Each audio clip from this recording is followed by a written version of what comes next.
Today we are talking about what an ego death actually is, what it might feel like, and what are some signs as well that you are kind of going through this process yourself.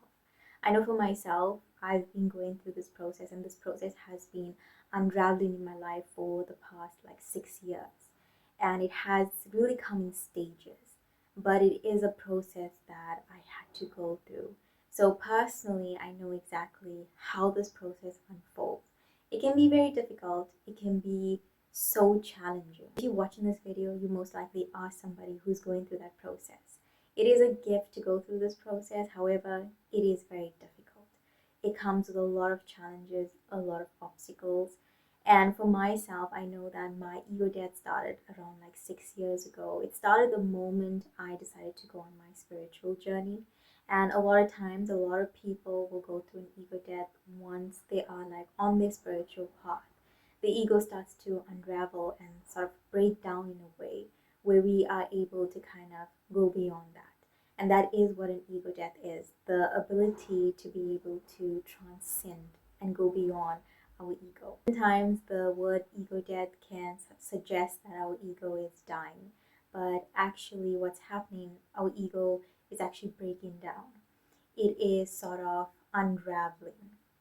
And as this process unravels, we can then call it an ego death because it actually feels like a death.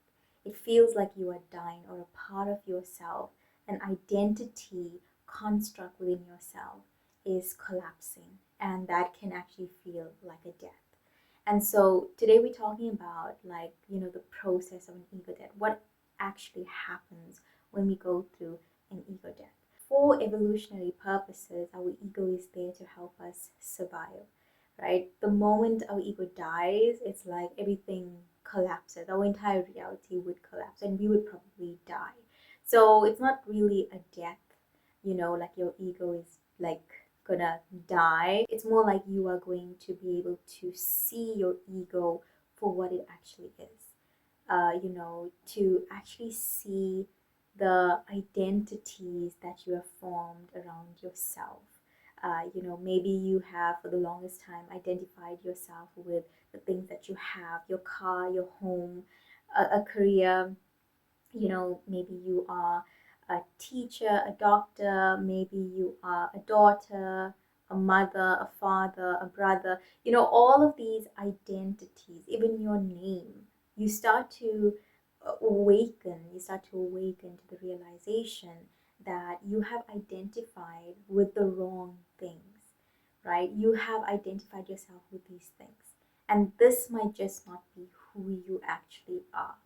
Now, this can be a very scary process when we start to awaken to the realization that the person in the mirror, the person staring back at us in the mirror, might just not be who we actually are.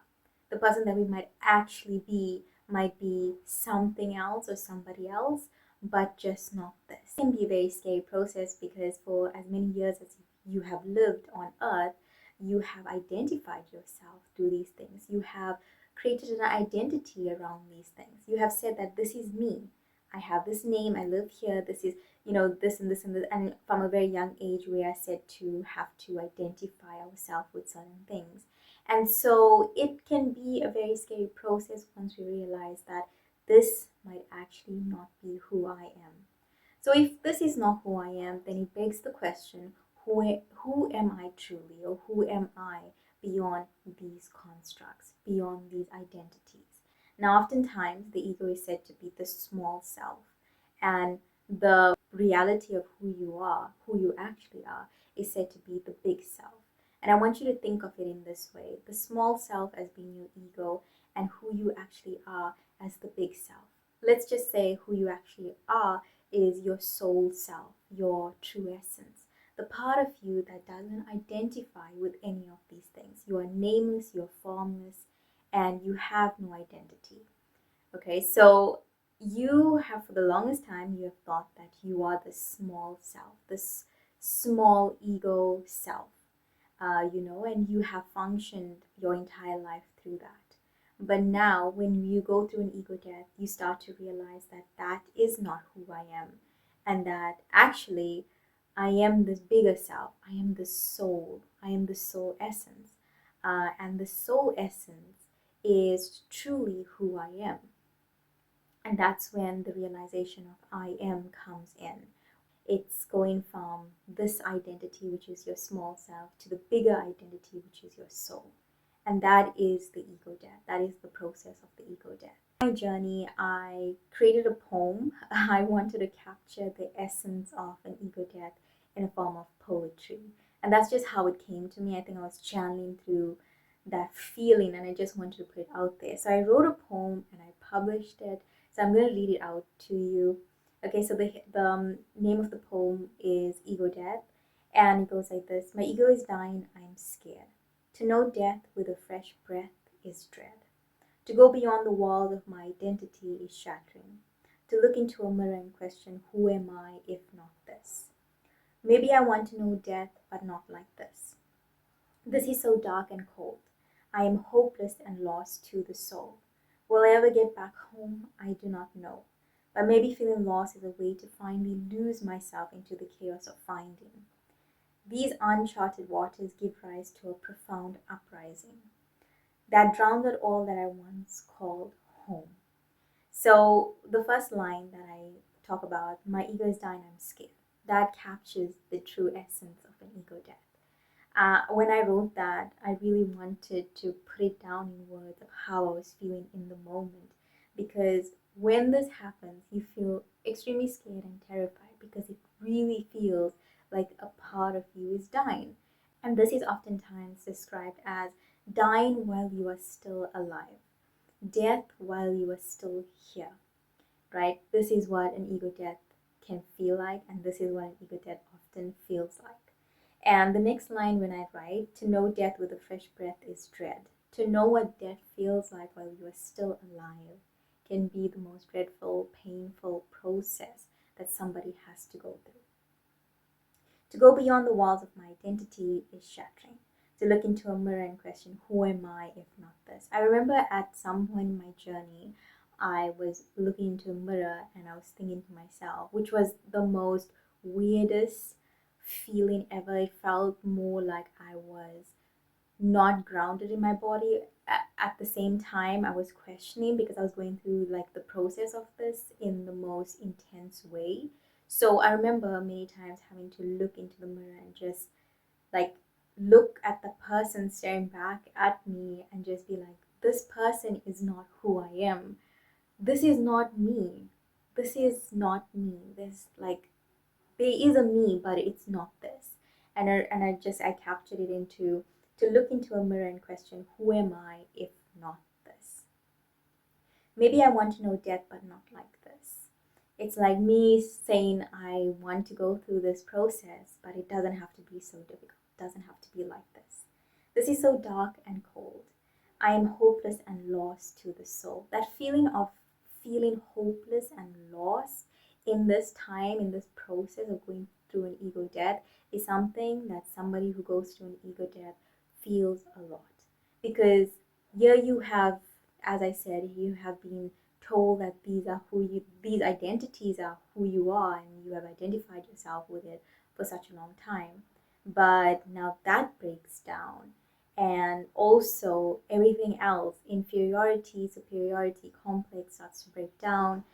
Everything, it can really feel hopeless. It can feel like you are lost. It can feel like you are so confused. Like, who am I?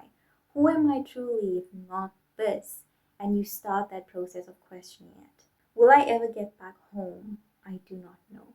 Feeling of just wanting to feel home, homely, feeling found rather than feeling lost, and just wanting to feel like I belong somewhere, wanting to feel like I don't have to feel this sense of, hopelessness and helplessness. I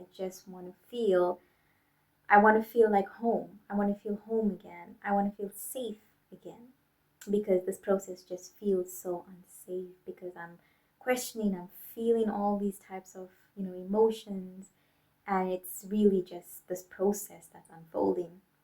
But maybe feeling lost is a way to finally lose myself into the chaos of finding.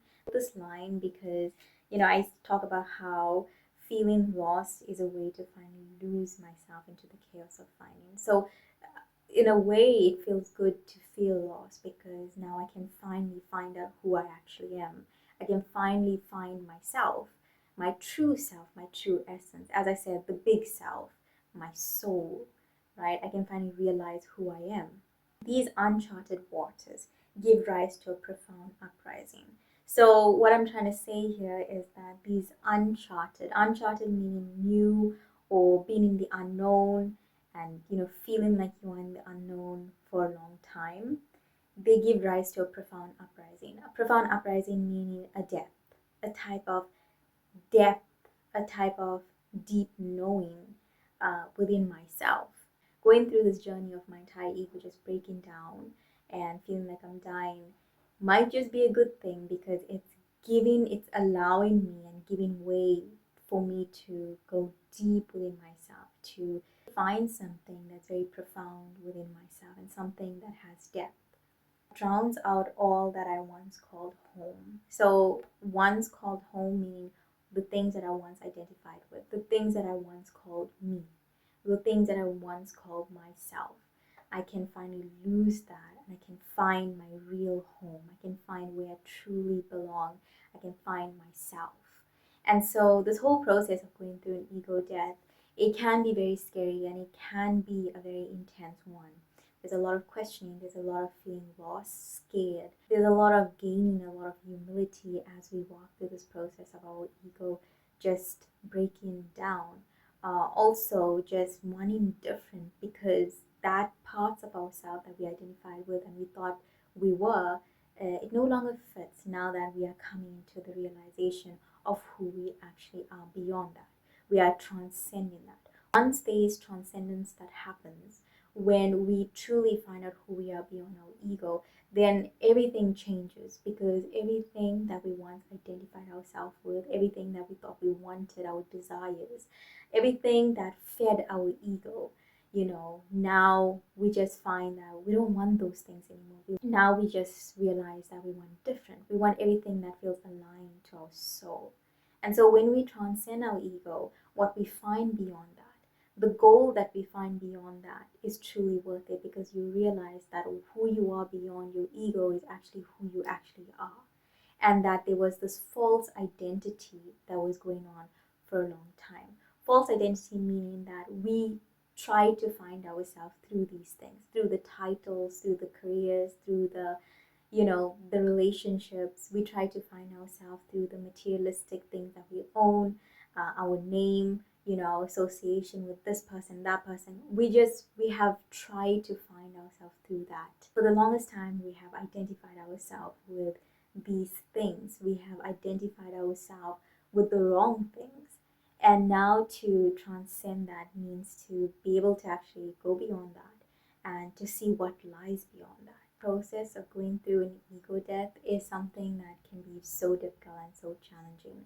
So if you're somebody who's going through this process, comment down below. I'd like to hear more about your journey.